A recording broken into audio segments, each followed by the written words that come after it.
here with us in the room and those listening wherever you are. Let's start with one collective breath in and out. Now, if you are in your postpartum season or navigating perimenopause, you might be carrying a double load, a changing body, and a mind that keeps score of sleep loss, plans missed, and standards you never agreed to. Today, on this episode of The Mindful Living, we are not chasing hacks.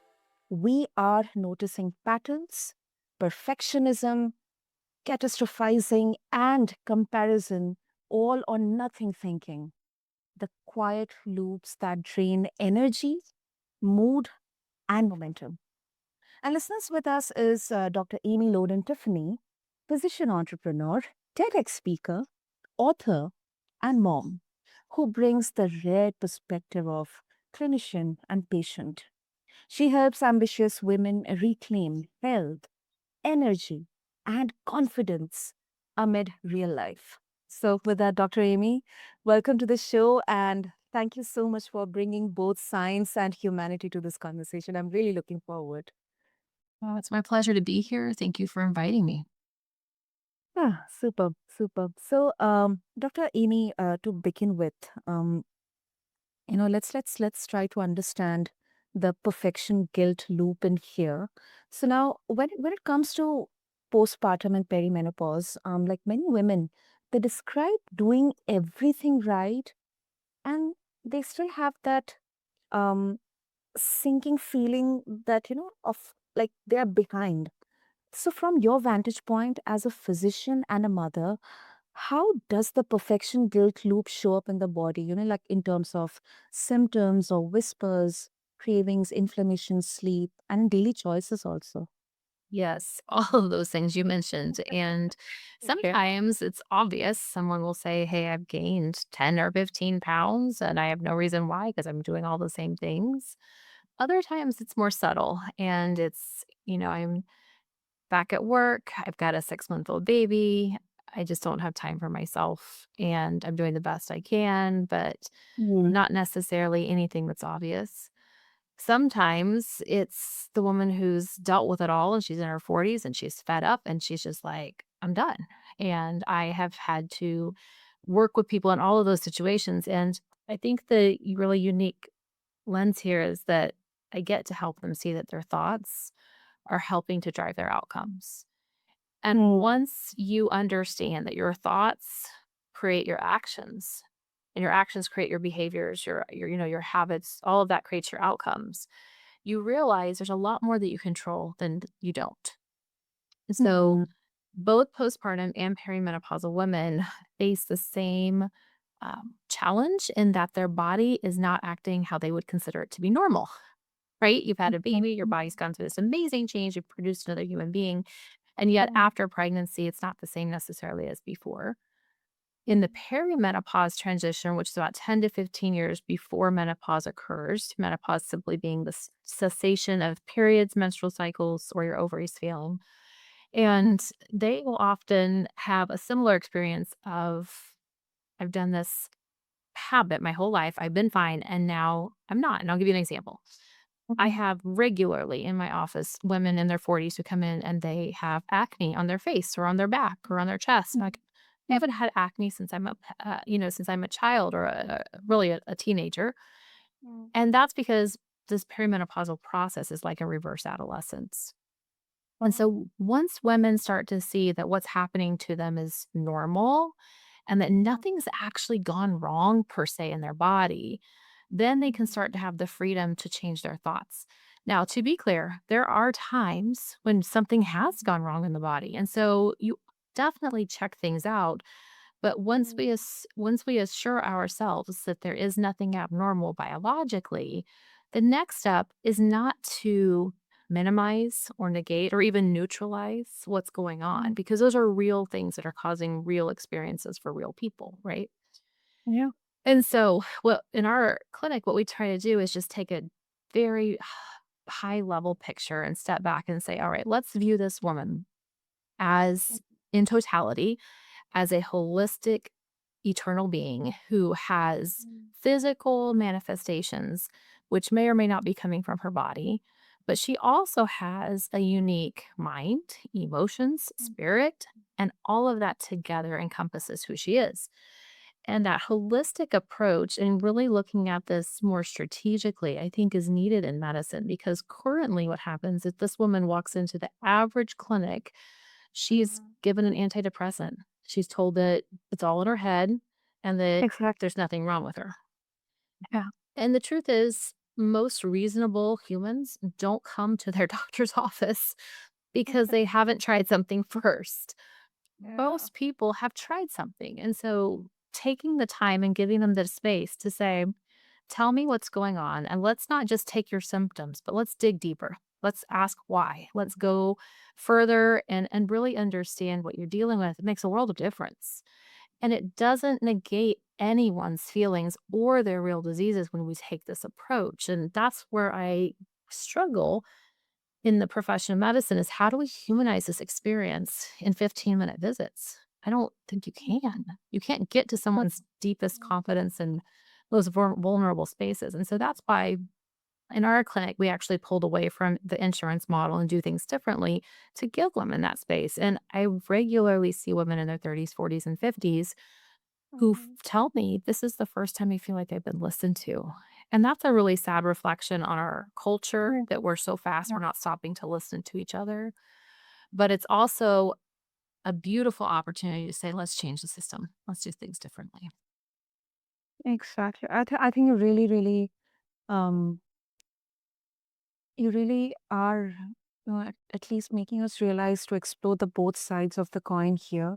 And I've so many thoughts on this, like, not only for the women who are going through or in that beautiful phase of transition when it comes to perimenopause or postpartum, but I think in adolescence or teenage as well, I think I uh, I believe there's a huge gap in terms of awareness, and how exactly these situations or these symptoms, they are considered, and yeah, as you very correctly mentioned, that maybe it's all in your head, it's just hormonal, so deal with it. I Mm. think there's a lot of stereotype as well, because of the conditioning and because of this single biggest assumption that because as a woman you're bearing a child, you have now become a mother, so you have that strength to deal with everything and you have to be just perfect. So I think not only the health part, the physical health part, but the implications there well on the mental health part as well. And I think that there's a lot to be done to have this acceptance, for everyone to at least um, hear and accept that yes, these are natural, these are normal, and we need to address them. And also, Dr. Amy, one more thing, I think I believe that you'll be the perfect one to reflect on this. So you are sitting at the intersection of the conventional healthcare and the holistic, where not only the physical but the mental, emotional, all the aspects are there. Um, where do you see the gap in there? And do you believe that the conventional healthcare system will accept these, new pivots or new Yeah. dimensions Yeah. in women's health? It's a great question. The short answer is I don't know, but I hope so. I Okay. think that as long as there is money to be made on Hmm. rapid visits, prescriptions, procedures, rather than just thoughtful interactions, it's going to impede any progress toward that. I do think there's a growing number, especially of women health professionals, be it physicians, advanced practice providers, and others, who are stepping away from the conventional model and are saying, this isn't working and there is a better way. And they're all doing it kind of in their own flavor. But I think that as that continues to happen and that dissatisfaction from health, from the healers themselves continues to occur, it will create a natural opportunity and the demand will be met with the patients themselves. So I think together that will offer the opportunity. Now, whether we capitalize on that and take advantage of it is a different story. Um, it's very frustrating to be in a time in history where we're more advanced in medical science than ever before, and yet there's these huge gaps in physical, mental, emotional, spiritual health. And I I have to question this a little bit because the more advanced we've become, if you think back, do a thought experiment with me for a minute. If we think back 1,000 years ago, people lived shorter lives, true. They didn't have all the health things we had, true. But what they had that we have either forgotten or intentionally set aside is community.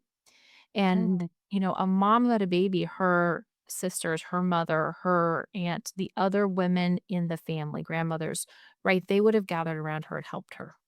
And we know from multiple ancient cultures that was the way, and we know from more recent years that was the way. And it wasn't until the last, hundreds years ish that things took a change. And part of that was a drive to have women be able to do what I do, to be physicians and to be leaders in society, right? And so there's goodness about that, but in the process, we've also lost some of the goodness of what was.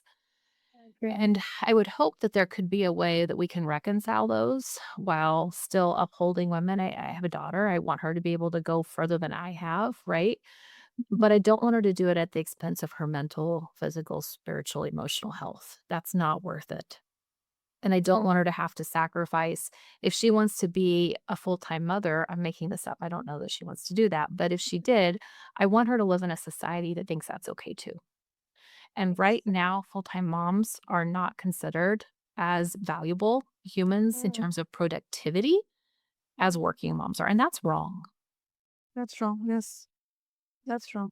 I think this kind of a downside here that although a lot has been done, when it comes to women empowerment and women healthcare. However, it's kind of has been done, from only at the extreme ends of the spectrum, Mhm. not the Yes. middle of it. And also, I absolutely agree with you, Dr. Amy, that if today I'm going to say that I would like to take break and I would like to be a full-time mother, Mhm. maybe I'll get appreciation from my parents or from my in-laws or I'm just creating a hypothetical situation. Mhm. Right. By the way, That at least. I'll get appreciation. However, maybe my female colleagues or maybe my colleagues or um, you know my friends who would consider me as a super ambitious person, they would Mhm. kind of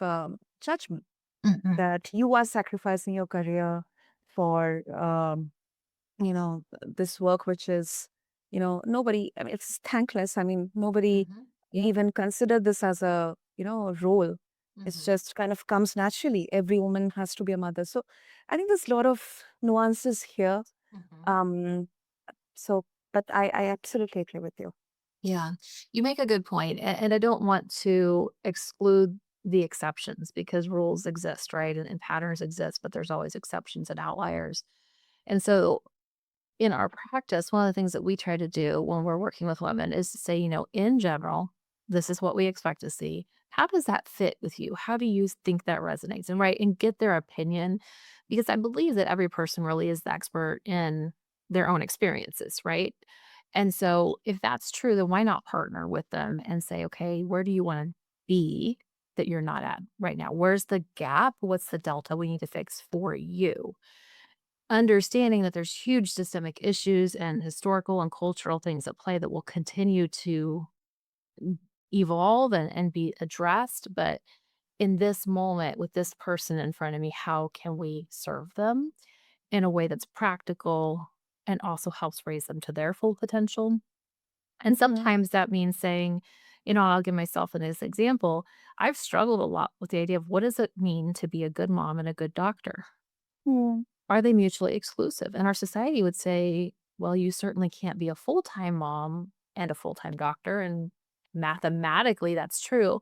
But what if it was true that you could hold both hats, but it looked different? Yeah.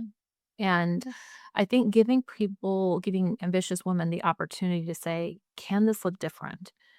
Understanding that you have to pay bills, you have to meet whatever obligations you've agreed to, right? But like, does it really have to look the way it's been sold to us? And my contention is it does not. That I think that we can be a lot more creative in Mhm. both professional and personal aspects, but it means becoming aligned with our goals. It means being brave and doing things that are scary and failing sometimes. And that makes life messy. And messy is not something that we grow up in school learning how to deal with. We teach our children to make A's, right? If you don't make an A, then there's something wrong. And that's Yeah. just not, I don't think, a helpful way of approaching life. And it's unfortunate because it's kind of an easy way to approach life to say, well, here's our arbitrary cutoff, and you either meet it or you don't. And there needs to be standards. We need to make sure that surgeons are able to operate, that airline pilots know how to fly the plane, right? We have to have standards. So I'm not suggesting we do away with assessments, but there can be a way in which we assess each other that's a lot more kind and Mm, more empowering and comes from a place that's just very different than where most of us are living. yeah, definitely. Definitely. And before we wrap up, Dr. Amy, I would like to bring in the mindset and metabolism part here, like rumination versus reflection. Now, it feels like problem solving, talking about rumination, but it really changes behavior. So, how do you help patients distinguish rumination from useful reflection Mm. and, translate these shifts into metabolic wins? Right. So, one of the most helpful things is finding the underlying thought that's driving a behavior. And so, if my behavior after working all day is that I come home and sit down on the couch and eat some fast food I picked up on the way home, I'm going to have a certain result, both mentally and metabolically. Yeah. That's a very easy kind of passive way to go through life. If, on the other hand, I plan the night before of what I'm going to eat for dinner and I've done the appropriate steps to get ready for it, I come home, I'm still tired, but I can skip going to the fast food restaurant and come home. I can have that same time spent with my family, enjoy their company, right? Or maybe enjoy their squabbles. If it's my kids, they're squabbling half the time at dinner time. But really just being present versus checked out.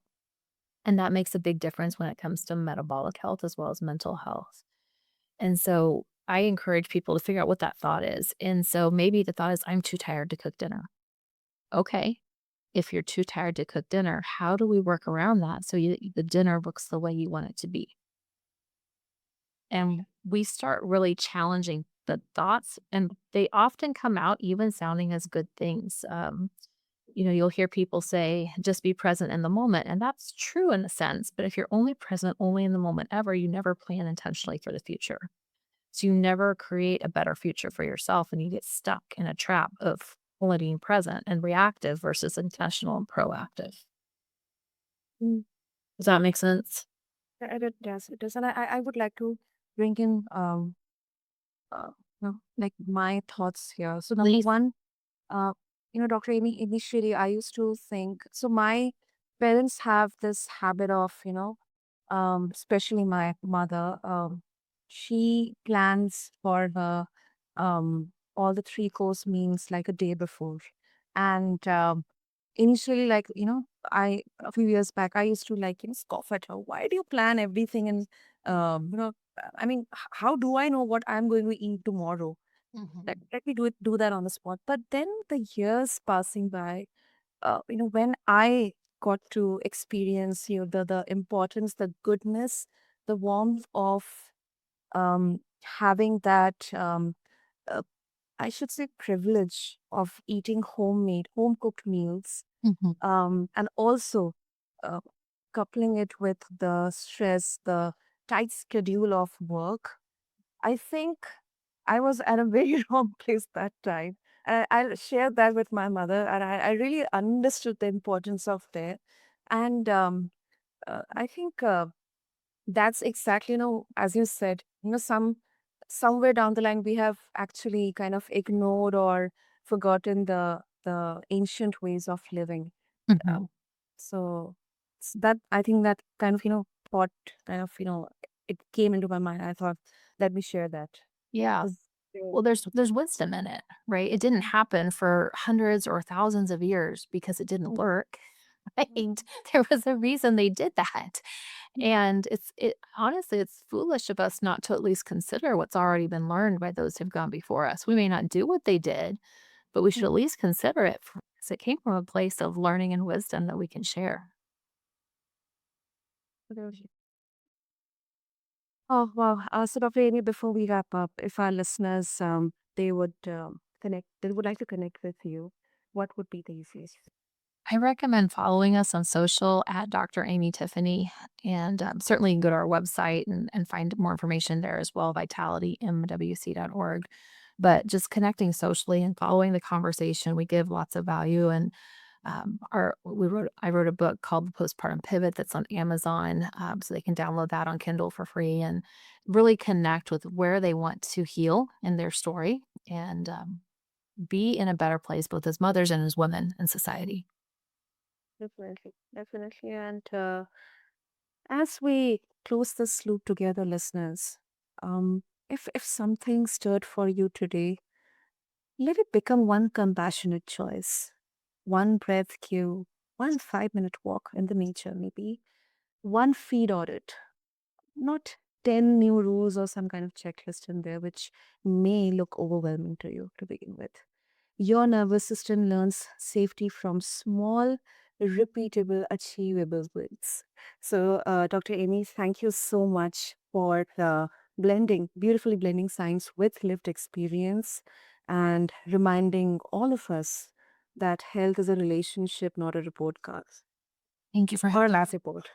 Thank you. Thank you. And listeners, so just refer to the show notes along with this episode to connect with Dr. Amy. And until then, this is the Mindful Living. I'm your host, Sana. And all I would like to say is that your mind is not your enemy. Your body isn't a project. Take the smallest next step. We'll meet you there. Thank you.